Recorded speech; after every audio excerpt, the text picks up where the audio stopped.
now we're going to be speaking to these two incredible wizards of hip hop and art. We got Raekwon from Wu-Tang. Yeah! Love, y'all, love. We got the one and only Danny Hastings, photographer extraordinaire. You can see his photography, legend. The legend. You can see his photography inside the building in the exhibition. And so you'll see photos of young Ray inside, taken by young Danny in the building. 30 years ago. 30 years ago. 30, it goes quick.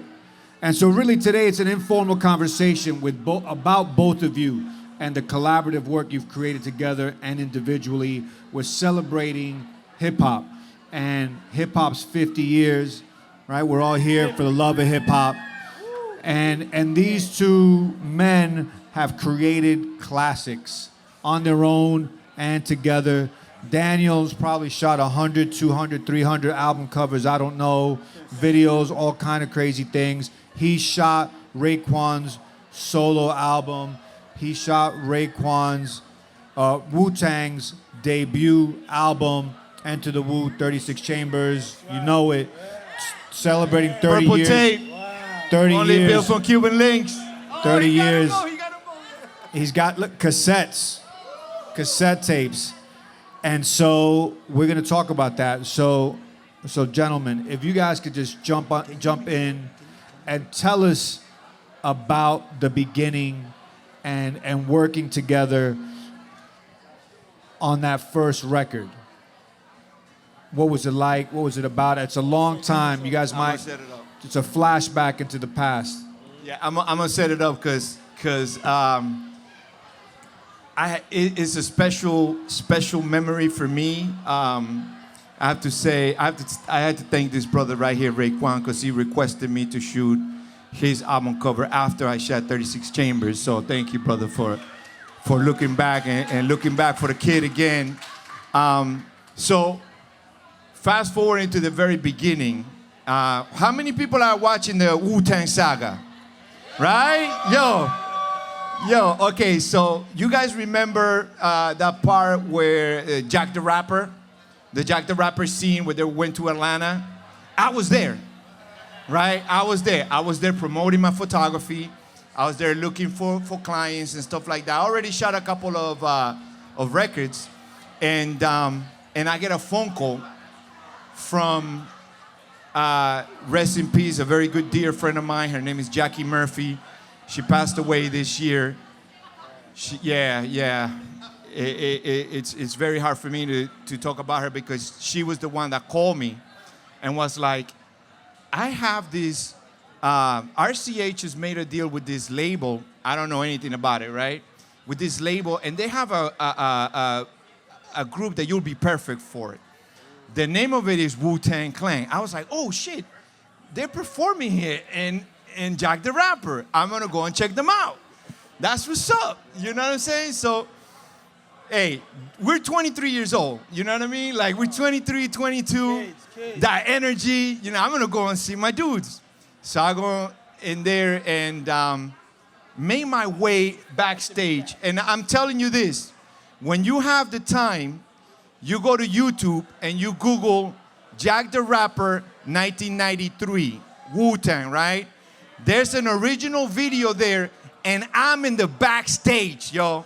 I'm like behind them looking at all this stuff. So let me continue backtracking, right? So I go and step to Prince Rakim at the time. That's the name I was given. So I stepped to him. I was like, hey, man, my name is Danny Hastings. He was surrounded by a lot of you guys, right? So, I went straight to him. I met him, and I was like, I'm going to shoot your album cover. He was like, word? I was like, yeah. Like, RCH just called me. It's like, oh, all right, bet. We'll meet after the show, right? So, okay, so all right, cool. I'm with the guys, whatever. And this is exactly how it happened because they skipped one part in the TV show. So we're waiting. I'm waiting for them. And there were some rappers out there rapping. They were on stage. And all of a sudden, one of the Wu members goes on stage while the other rappers are rapping, and he had a stocking mask. right? And he fucking crossed his arm like this. And the other rappers were not known. They were like, you know, they were doing their thing, whatever, and they see a man standing in their stage, in their presence, right? I don't know what's happening. I'm just looking at this thing like, what's happening? Another guy with a stocking mask comes in next to him, next to the other two, and they keep rapping or whatever, and all of a sudden, 8 motherfuckers come out on stage, grab those rappers and throw them on stage, bro. They go to the sound man. Yo, I'm like, what the fuck is happening? All of a sudden, Wu-Tang Clan ain't nothing to fuck with. Oh, shit. Yo. See, he taking me back, y'all. It's like, God damn, that's how. So what you seen on TV, that's what really happened? That's what really happened, bro. I was like, holy shit, who are these? Holy shit, that's who I'm going to take pictures of, yo. You know what I'm saying? Yo, and it's a moment I will never forget. I'll never forget. And then 25 years later, you know, I've been telling this story for like my entire life. This is how I met them. 20 years later, that video pops on YouTube. Like the Wu-Tang Clan, you know, 1993 Jack the Rapper, and I see myself in the background like, holy shit, that's me right there. People didn't believe me. You know what I'm saying? So, yo, fast forward to the photo shoot. And I'm telling you this because all of this plays part in it, right? I don't know if you remember, but not all the 9 members showed up to the photo shoot, right? It was only 6. And you know, I think you got, it, like in the show, he went to prison, right? Like he did a bit or whatever. Yeah. And he didn't, and then Method Man, for some reason, didn't come through or whatever. And then the energy was really low. Like, RZA didn't want to shoot. RZA was like, I'm not shooting without my brothers here. I'm not shooting. And then we're waiting now. It's like 2 or 3 hours of wait time. And you know, like, if you're doing a photo shoot after 2 or 3 hours, you know, you're like, are we really going to do this? I don't know, you know. So I'm sitting with RZA, and I'm like, yo, remember that shit that you did Jack the Rapper? And he was like, yeah. It's like, you guys had the stocking masks. And he was like, yeah. I was like, why don't we start doing a photo shoot with the stocking mask? And then he was like, yo, and not show our faces on the cover? I was like, you don't need to show the faces on the cover because you're the Wu-Tang Clan. You're a unit. Woo! I love that. I love that right there. That's how it happened, man. That's crazy. You hear this shit? All right. Yeah, that's real. Oh, so you... He thought about it for 15 seconds. He was like, and that's all I needed. He was like, all right, fuck it, let's do it. So I want to say something real quick. Yeah. So then you created the fucking album cover. Yes, 100%. Yo, that was the most brilliantest shit. I mean, yo, give him a round of applause, y'all. For real. Because you taking me back a long time ago to where it's like some things you don't remember when you're younger. Of course, yeah. You know that we talking 30 years ago. I'm an old man now. I'm in my 50s right now, y'all. Yo, but he looking like 30, man. What you doing, bro? Just living through the fans, that's all. But that's dope because I never knew that. I just came to work to do what I had to do. Yeah. And I thought that the whole concept was dope. And I can see RZA right now telling him, like, yo, that makes sense. Because RZA is the type of dude that he gets creative off of ideas. Yeah. You know, so for you to tell him that, yo, you remembered us when we were wearing the stocking caps, and then that became the whole Into the 36 Chambers album cover, I gotta salute you for that. Thank you. Yo, like if God didn't put me in that place at that time in Atlanta and actually seeing that album cover wouldn't have been that. You know what I mean? So for me, it's a special. All of that is special to me, and I take that forever, like wherever. That's right there. Tell me, like, how do you feel when the first time you saw that album cover? Yo, you got to remember, it was our first swing inside the game. You know, we had a lot to prove. We had a lot of energy, of course. We was fresh off the block. We just didn't know what to expect. but all we wanted to do was come out and represent where we were from. So when I take a flashback and look at that cover, it's like that was our mentality. You know what I mean? To come out with the mask on. You know, we was ninjas. We was ninjas at that time. And we had a lot to prove. Shaolin. Exactly. So for you to just get creative with RZA and do that, I think that that's probably one of the most illest album covers ever made. Yes. Ever fucking made. For real. That's true. But then you did it again. Then I did it again. Yeah. You know what happened is that if you see the inside pictures of the album cover, you know, it was very humble. Like none of us had, you know, we had the dreams and we had like, you know, in Spanish you say las ganas, you know, the will, you know, to make it. But at that time in place in time, you know, it was just dreams, you know, and as soon as that album cover came out for both like the Wu-Tang and myself, our dreams started happening because now on my end I did like 30 album covers the year the Wu-Tang came out. Everybody wanted a piece of the kid, you know, and that established me like immediately. As soon as they saw that cover, you know, people was like, we need to hire Danny Hastings. And from Gangstar to Nas to J. Rue the Damager to KRS-One. Pun. Like everybody started coming, right? So with that being said, you know, they became like a big entity. So now it was, you know, we didn't have the cell phones, we didn't have the emails. We like, if you didn't catch yourself up front and be like, yo, this is my Chris number, you know what I mean, or my beeper, there's no connection. So I lost connection there for 5 years, until 1995 for 3 years, until he requested me again because he remembered. He's like, I want him to shoot my cover. I remember those words.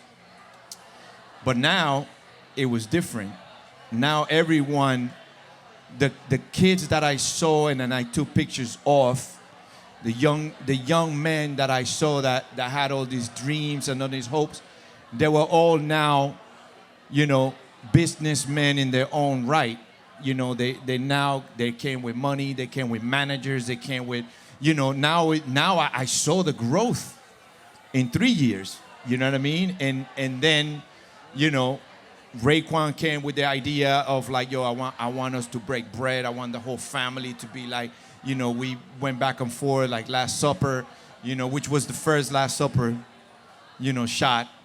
You know, I think people are doing it now, but we was the first, you know. And then, you know, at that point now I had more of a creative agency that I can actually produce more stuff, and he came in, but there was a different energy now within the group, and I caught that. I didn't know what to make of it, you know, but you know, I could let him explain a little bit like, of maybe like his like your jump from Wu-Tang to you know, Only Built for Cuban Links. Like, what was your transition, right, in terms of career-wise? It's like, how y'all feeling out there, man? Y'all good? Y'all listening? Because I just want y'all to listen, because this is a story of a young man that had a vision to be in the industry, and we had a vision to be in the industry, and we were coming up at the same time. And it just shows that we are like them. Number one, y'all 100%. all got goals and things that y'all working on and shit y'all trying to get to. We was those guys too. He knew his lane, we knew our lane, we crossed paths. That's why it's so important to network, to get out there and not be afraid to introduce yourself to the world, because you never know what the fuck is gonna happen. You know what I'm saying? Your dreams don't wait for you, they just happen. They don't fucking wait for you, they just pop up. And for you, I'm just listening to everything you're saying, and I'm having a sip, you know what I mean? Because it's just making me reflect more. But this is real shit, and And Danny, I want you to know you are really an iconic photographer in hip hop.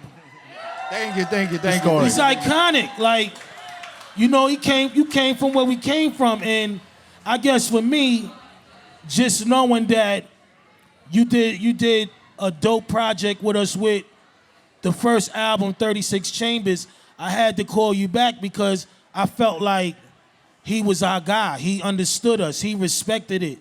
You respected what we stood on.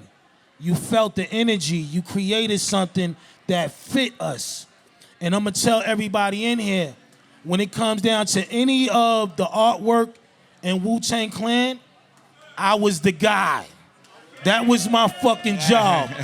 My job was to make sure that my boys look good because they didn't really care too much. It was really RZA and myself really focusing on saying, yo, this cover gotta be fucking insane. It gotta be insane, and you did your job. I mean, I remember those days coming up, wearing a mask. The only reason why we wore the mask is because it was so many of us, and we was moving like ninjas back then. We was still halfway in the streets, halfway out the streets. So the mask worked perfectly. And how you just came in and you just told him, capitalize off that. Yep. We did that. And that's what made people even love us even more because nobody never seen no shit like that in hip hop. Never. How many motherfuckers can sit here and say they saw 9 motherfuckers with masks on? That's interesting within itself.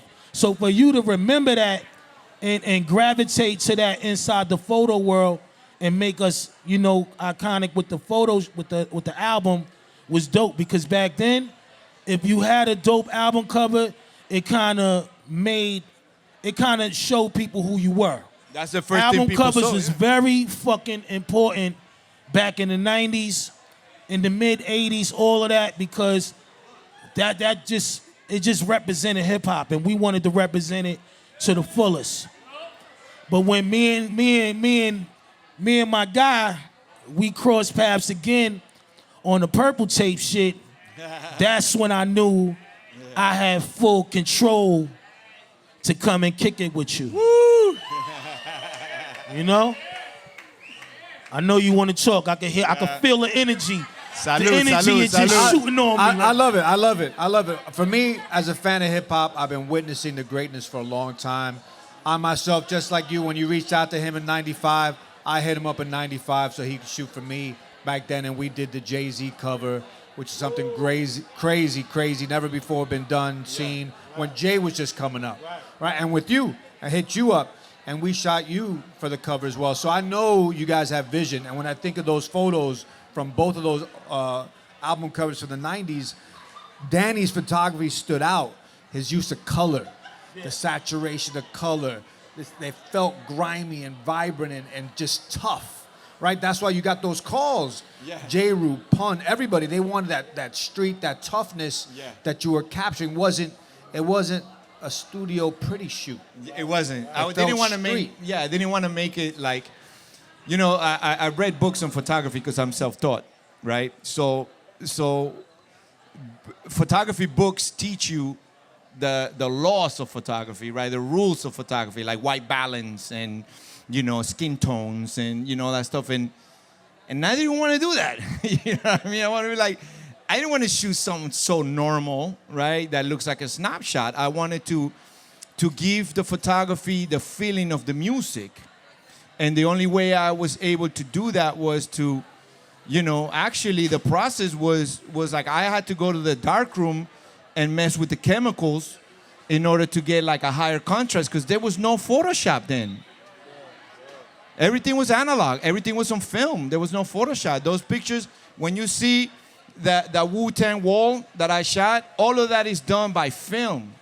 So I had to actually be more creative and be able to stand out by messing with the colors, messing with the contrast, messing with the film, you know, adding creative concept to it. And when you believe in something, and you guys can relate to that because, you know, right now I see a bunch of creative minds here, right, looking to and questioning like, what's the future for me? What am I gonna do? Just keep doing what you believe, because it's going to come.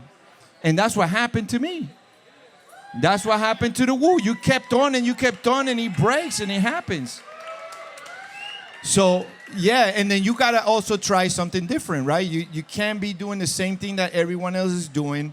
If everyone is shooting sharp, everything in focus, everything, then shoot out of focus. Then shoot out of focus. If everyone is shooting light and everything is bright, then shoot dark. Go the opposite. If you go with the flow, if you go with the, with the crowd, that's where you're gonna wind up. You just turn left, and then you have your own path, basically.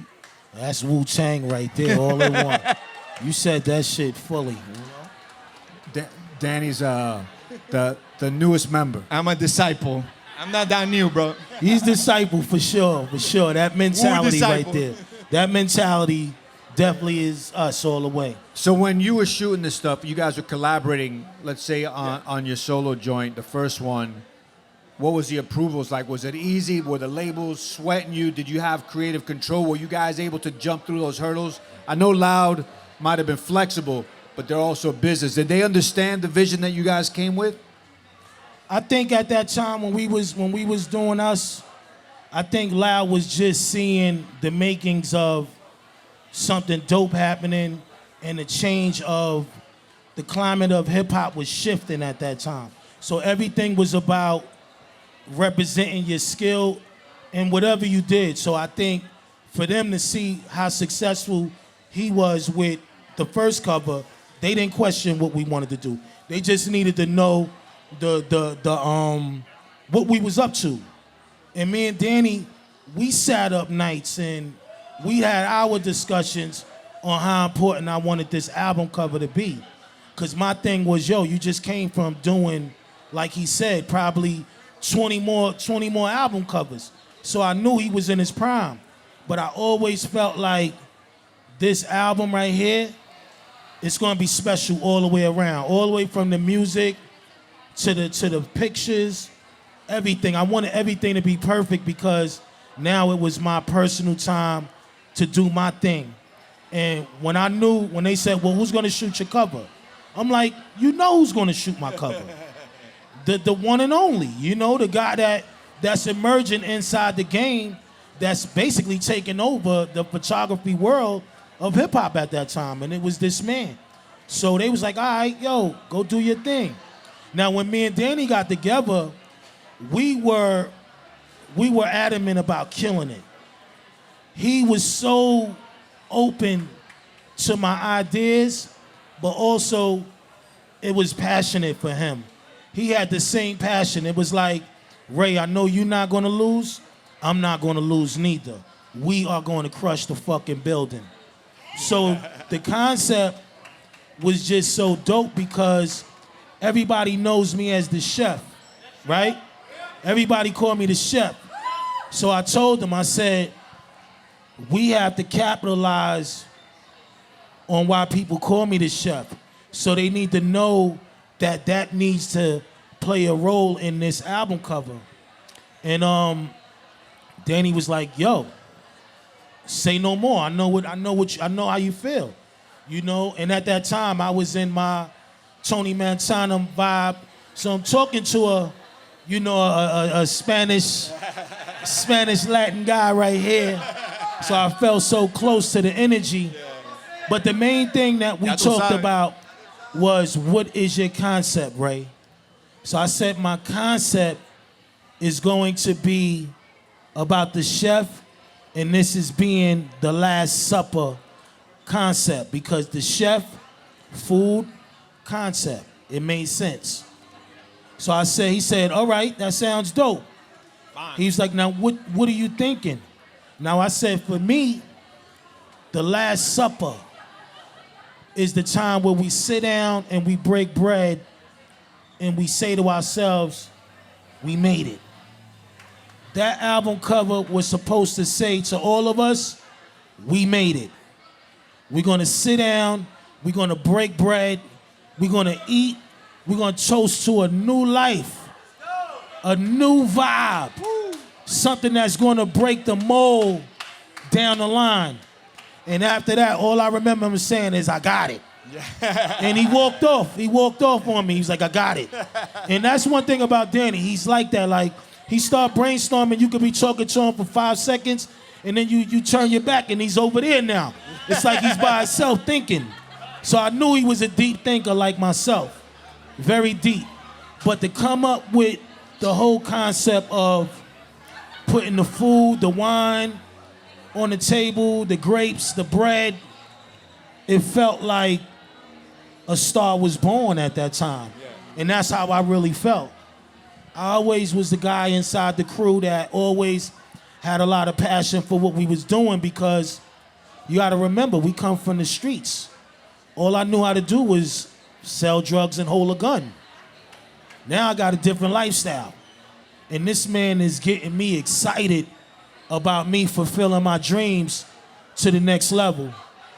But like I said, the Last Supper was the concept, and he knew I was having my boy on there, Ghostface Killer. Yes. He knew Ghost was gonna be on that cover with me.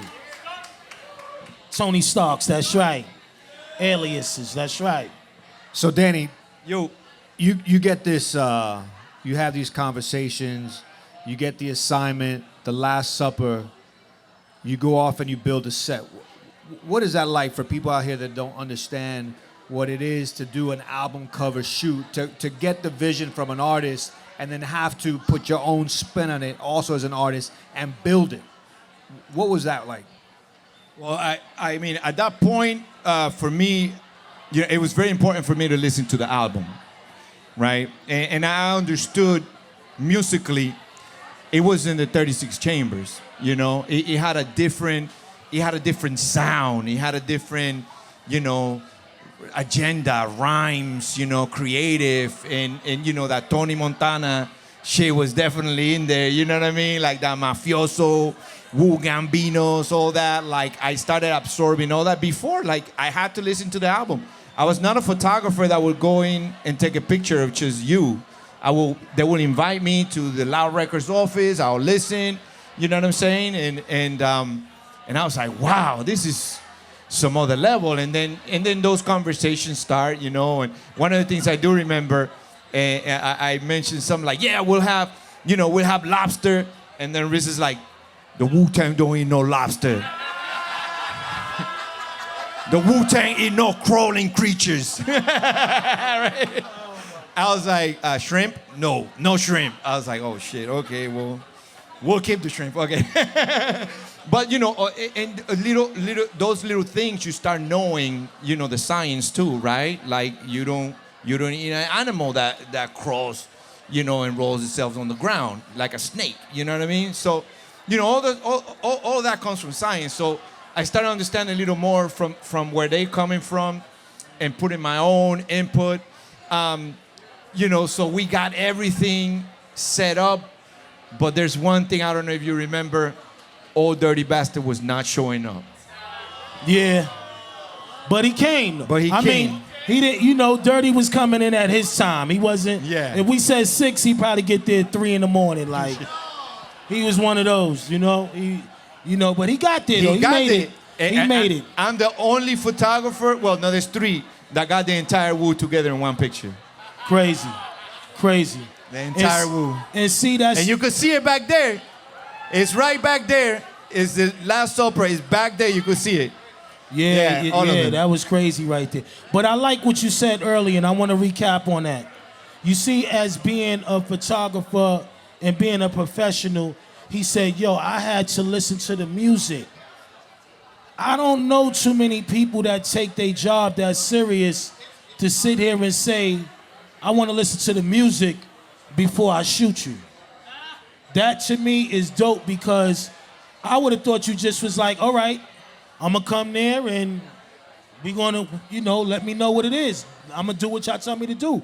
But for you to think about it, that was dope, because like you said, it was 50% him doing his job and 50% us doing our job. So I think that's dope, because, it just shows your professionalism and how serious you was taking it back then. And you gotta remember, guys, we was young. We was 24, 25-year-old guys just really taking our passion and taking it to the next level. And that's what I love about it, is that you took your time to say, yo, let me hear the fucking music. You know, at that time, I felt like I was the best artist in the game coming up. And that album was everything to me. You know, even before people knew that it was gonna be what it was, in my eyes, I already felt it was going to be the greatest album because it felt like that. So to make the cover and just put all the pictures, because I think everybody know back then we missed that in hip hop, to be able to open a CD, take you fucking 5 minutes, you biting on the shit, you fucking ripping it apart, you break it, just to see the fucking artwork, just to see the cover, just to see everything that was taking place. And he was, you know, he was one of the gurus of pioneering it that passionately back then. That was dope. Thank you. I'm glad you mentioned that, because that's how I operated, right? Because we grew up in the 80s. And in the 80s, like, you wouldn't just listen to a record. You have to read the liner notes. You had to, like, and I wanted to bring that to hip hop. I wanted to create like a journey within the CD and the vinyl that people would actually be. And until this day, people come to me and say, like, you don't even understand, man. I used to just stare at that album cover while I would listen to the album for hours.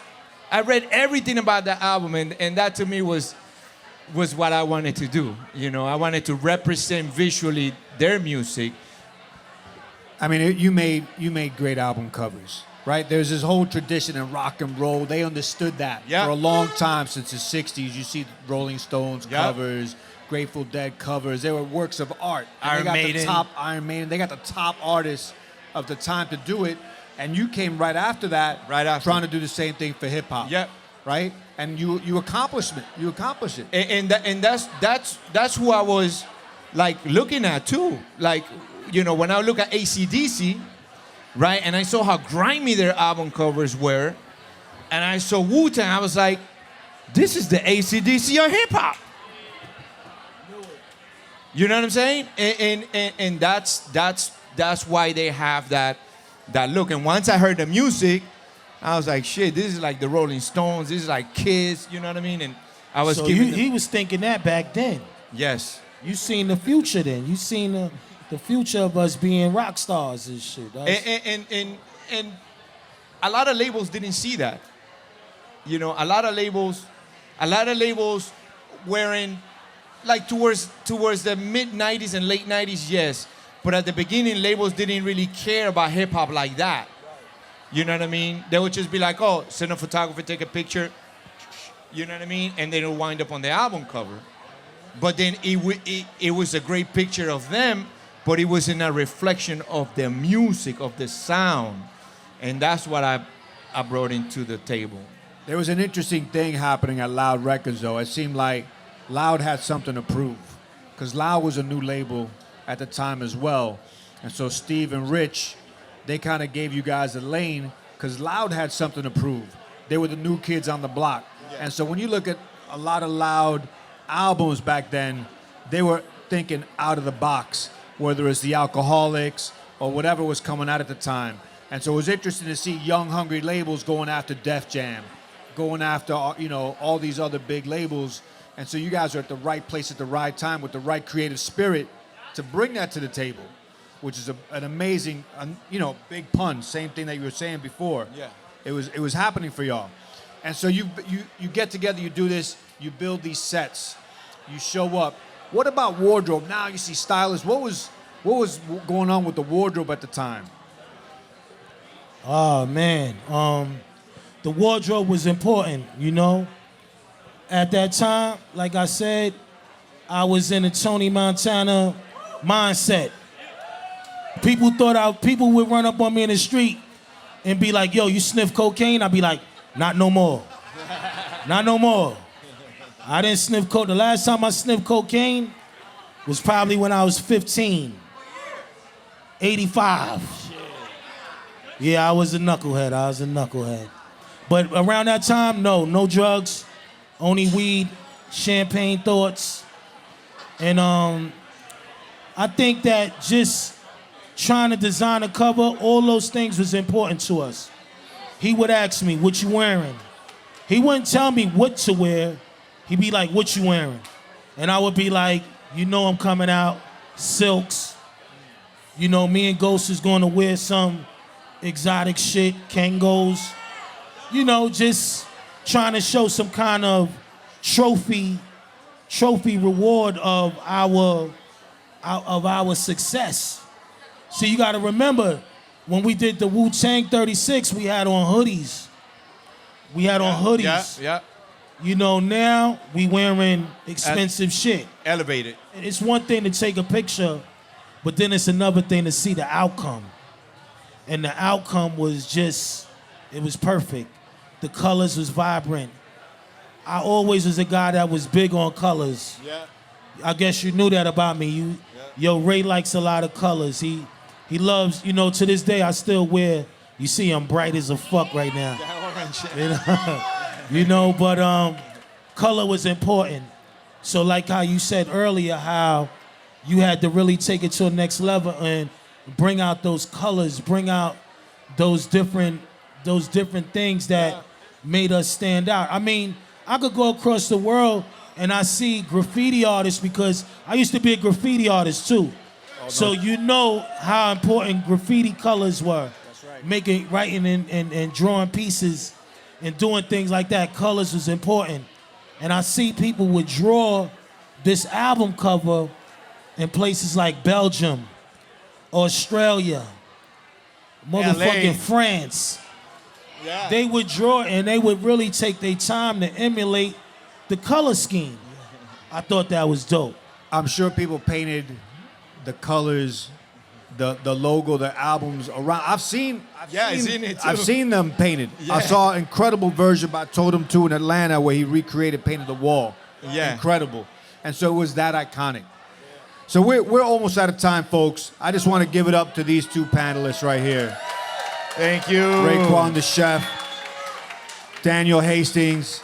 It came a long way to be with us here and share their history, their combined history, and their collaborations together. And we're very blessed to have you guys with here today, sharing this story. The images that they're talking about from those album covers and more are inside the exhibition, The Art of Hip Hop. I know you guys have walked through it.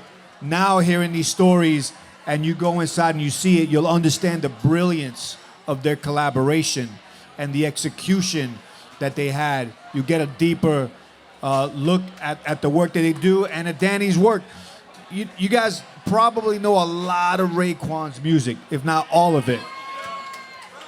But now you learn about Daniel Hastings and his brilliance. We're scratching the surface inside. Yeah. Daniel can fill up the whole museum by himself.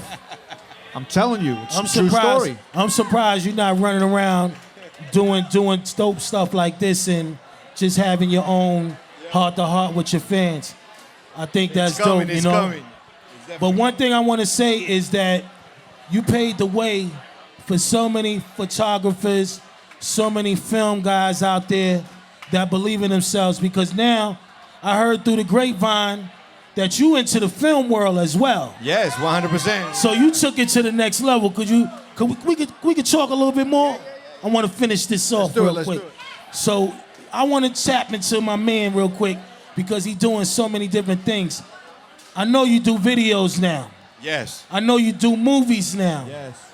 Could you please elaborate and tell us, when did you start this? What was the motivation to make you want to take film, photography to the next level? Wow, that's a great question, and listen to this. So the quick answer to that is technology, right? So technology comes in, and technology disrupts everything, as you know, right? So as an artist, I was shooting all their pictures in film. I used to go to the darkroom, develop, and come back a week later and show you the pictures, right?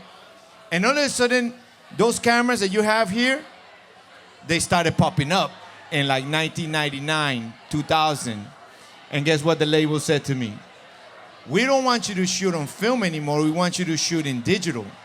And I didn't know anything about digital. I was a film photographer, right? And then technology, same thing happened to them too, with vinyls and MP3s, and now you're not doing analog music, you gotta go digital, right? So I was basically left out with no business because people didn't want me to shoot that anymore in film. So I'm like, what the fuck am I gonna do, right? I had to jump into the digital cameras and learn that shit. So right now, there's a new wave going, AI. A lot of people don't want to hear anything about it. People don't want to hear anything about it. I didn't want to hear anything about digital cameras because they were putting me out of the business. But I had to evolve with it, right? And as I was shooting film, I was shooting digital. I was shooting film, I was shooting digital. Then digital started offering video. So now I'm like, shit, I could make a movie with this camera. I would have never, ever been able to do a movie with a film camera because you needed $5 million to do a fucking movie with a film, right? So now digital cameras offer that. So when you see that technology is switching and there's something new, you gotta pay some attention to that. Don't ignore it. I was about to be left out of business, and if I didn't switch to the new technology, I probably would have been having a job, working in some office or something like that. You know what I mean? So with that being said, that's what prompted me to continue to growing into other stuff. Now, not only I make movies, right? I have a film festival. I have a film festival in California. It's called the Official Latino Film Festival, where we showcase Black, Latino, and films from the United States, right? And that's what we do. And then thanks to the technology change. So always grow. And the AI thing that you talked about, you're killing the AI game right now. I'm killing it. You really are. If you go to Daniel Hastings' Instagram account, he is putting out AI videos of Wu-Tang songs remixed himself that are incredible. They're insane. Yeah, insane. Yo, you don't understand. There's people right now, like I gained about 10,000 followers in 1 month. And then there's people like, hey man, we really love your art. We want to talk about your art. And then when I say like, my photography art, they're like, you do photography? So that tells you right there, like, ahead of the time, there's new business coming because I was open to new technology, right? That's incredible. That's a lesson. If you didn't catch that lesson, you're slipping right now. I highly recommend it. I highly recommend everybody check out his Wu-Tang videos. They're on Instagram. They're AI incredible. Danny Hastings, just like my name, Danny Instagram. Hastings. Yeah. No doubt. So we're here. We're almost ready to give it up for Buck Rogers. He's about to jump on. We are thankful for your participation today, for you guys coming out and being with us and hearing this history, hearing their story, hearing about the collaboration, the artistry of these two men, giants in hip-hop, giants in the world of art. And so we're very thankful. Please check out the exhibition. Check out Danny Hastings' We work. love y'all, man. We love y'all. If it wasn't for the fans, we couldn't be here. We could not be here. True story. We've got DJ Buck Rogers coming up next. We got Raekwon later on this evening as well. Later on, we gonna fuck this shit up. Oh, word? Some more. Oh, shit. This conversation, these art talks are brought to us by our partners, Casetify. Thank you, Casetify, for supporting us and making this happen. Mi Campo Tequila, keeping our lips wet. Modelo Beer, doing the same thing. Thank you so much. WCC, iHeartRadio, We appreciate your support. Thank you for Hope, joining. we Peace. appreciate your support. I'm We're gonna post happy the to be video. here in Austin, representing with these hip hop Austin. giants. That's right. Austin. Join us, hang out with us. DJ Buck Rogers is up. Thank you so much. Enjoy your evening. Peace.